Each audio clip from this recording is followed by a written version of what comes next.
के साथ अमनदीप। चलिए खबरों की शुरुआत करेंगे। सबसे पहले बात करते हैं मुख्यमंत्री योगी आदित्यनाथ की। जगत जननी मां आदिशक्ति की आराधना के 9वीं तिथि पर गोरक्ष पीठाधीश्वर और सीएम योगी आदित्यनाथ ने विधि विधान से कन्या पूजन कर मातृशक्ति की आराधना की। मां दुर्गा की 9 स्वरूपों के प्रतीक 9 कुंवारी कन्याओं के पांव पखारे और चुनरी ओढ़ाई, आरती उतारी और श्रद्धा पूर्वक भोजन करवाया। दक्षिणा और उपहार देकर उनका आशीर्वाद लिया। कन्या पूजन अनुष्ठान में मुख्यमंत्री ने मठ की पहली मंजिल पर भोजन कक्ष में पीतल के परात और चांदी के लोटे से भरे जल से 9 कुंवारी कन्याओं के बारी बारी से पांव पखारे, उनके मस्तक पर रोली, चंदन, दही, अक्षत, दूर्वा का तिलक लगाया और चुनरी उड़ाकर उपहार दक्षिणा देकर आशीर्वाद लिया। और साथ ही आपको बता दें, सीएम योगी आदित्यनाथ ने सभी कन्याओं की आरती उतारी।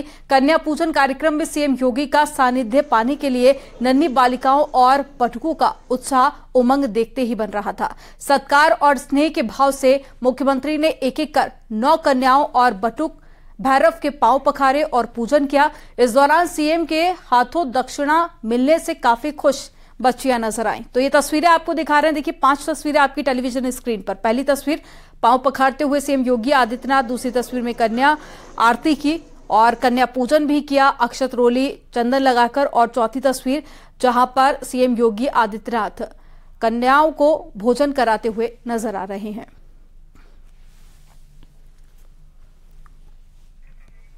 तो ये आज सुबह की तस्वीरें हैं जहां पर आज 9वीं का पर्व है और आज कन्या पूजन होती है। घर घर छोटी छोटी बच्चियों को खाना खिलाया जाता है, उनका आशीर्वाद लिया जाता है। कुछ ऐसी ही तस्वीरें आज मुख्यमंत्री योगी आदित्यनाथ की देखने को मिली।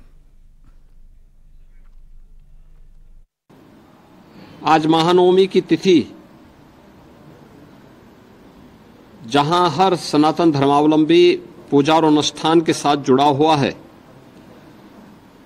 कुंवारी कन्याओं के पूजन आदि के कार्यक्रम के साथ जुड़ा है, वहीं कल विजयादशमी का भी पर्व है।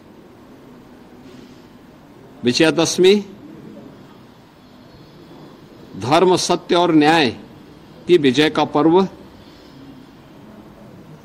भारत की सनातन धर्म की पताका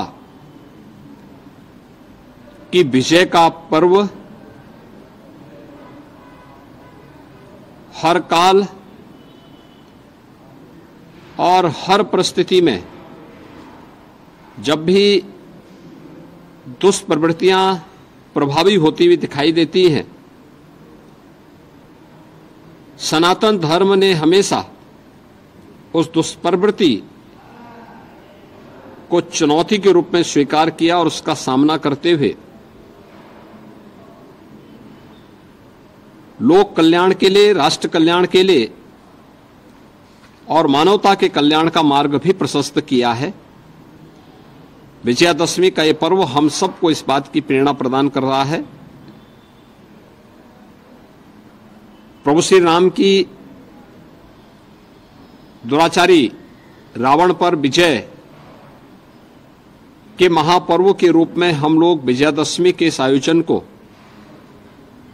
संपूर्ण भारत में और पूरी दुनिया के अंदर जहां कहीं भी सनातन धर्मावलंबी निवास करता है, वह बड़े उत्साह और उमंग के साथ इस आयोजन के साथ जुड़ता है।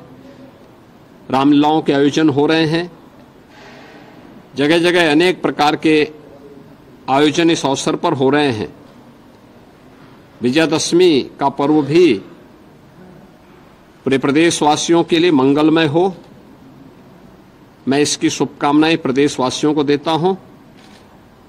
और मुझे पूरा विश्वास है कि शारदीय नवरात्रि और विजयादशमी का यह पर्व हर प्रदेशवासी के जीवन में उत्साह, उमंग और खुशहाली का माध्यम बनेगा। मेरी प्रदेश के सभी नागरिकों को अपनी मंगलमय शुभकामनाएं हैं और विश्वास है कि जगत जननी मां भगवती दुर्गा का आशीर्वाद हम सबको समाज की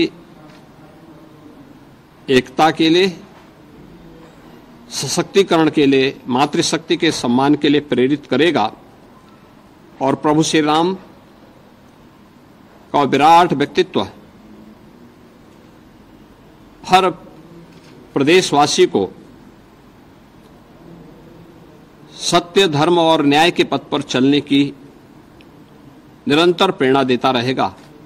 पूरे प्रदेशवासियों के प्रति मेरी मंगलमय शुभकामनाएं। यूपी के मुख्य सचिव दुर्गा शंकर मिश्र ने नवमी के दिन में मिर्जापुर में मां विंध्यवासिनी का विधि विधान से दर्शन पूजन किया और दर्शन पूजन के बाद में धाम में चल रहे विंध्य कॉरिडोर का निरीक्षण भी किया। मुख्य सचिव दुर्गा शंकर ने कहा कि विंध्य कॉरिडोर के बनने से मंदिर का स्वरूप और भी भव्य हो गया है। अगले 2 महीनों में कॉरिडोर का काम पूरा हो जाएगा और उसके बाद में माता का दरबार श्रद्धालुओं के लिए और आरामदायक हो जाएगा।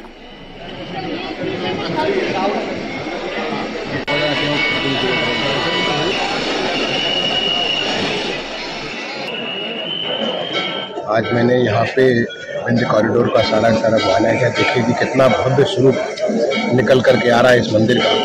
इतना बड़ा, चाहे प्रतिमा पथ हो, चाहे आने जाने के लिए जो चारों रास्ते हों, उनके गेट्स हों, गंगा जी के किनारे जाने का जगह हो या इसका परकोटा का काम हो, तो एक भव्य स्वरूप बन करके आ रहा था। मैं सोचता हूँ कि महीने 2 महीने के भीतर ये सारा कार्य पूरा हो जाएगा और उसके बाद जो आस्था का ये हमारे जो 51 शक्तिपीठ हैं, उन शक्तिपीठों में एक माँ विंध्यवासिनी का जो ये स्वरूप है, यहाँ पे पूरे हिंदुस्तान भर से लोग आते हैं।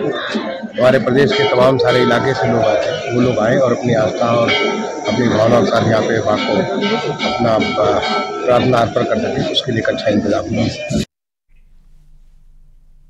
शारदीय नवरात्र की नवमी के मौके पर पाकिस्तान से आई सीमा हैदर ने अपने घर पर कन्या पूजन किया और सीमा हैदर ने इन कन्याओं को भोजन कराया और पैर छूकर उनसे आशीर्वाद लिया। तस्वीरें देखिए सीमा हैदर की, जहां वो कन्या पूजन करते हुए नजर आ रही हैं।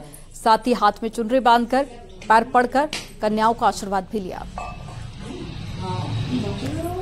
तो सीमा हैदर जो कि पाकिस्तान से भारत आई थी और भारत आकर शादी की और साथ ही अब वो पूरी तरह से सनातन धर्म अपना चुकी हैं, जैसा कि इससे पहले भी उन्होंने कहा।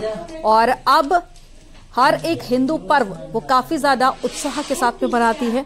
और आज सुबह की ये तस्वीरें हैं सीमा हैदर के घर की, जहां पर उन्होंने आज कन्या पूजन किया और पैर छूकर कन्याओं का आशीर्वाद लिया।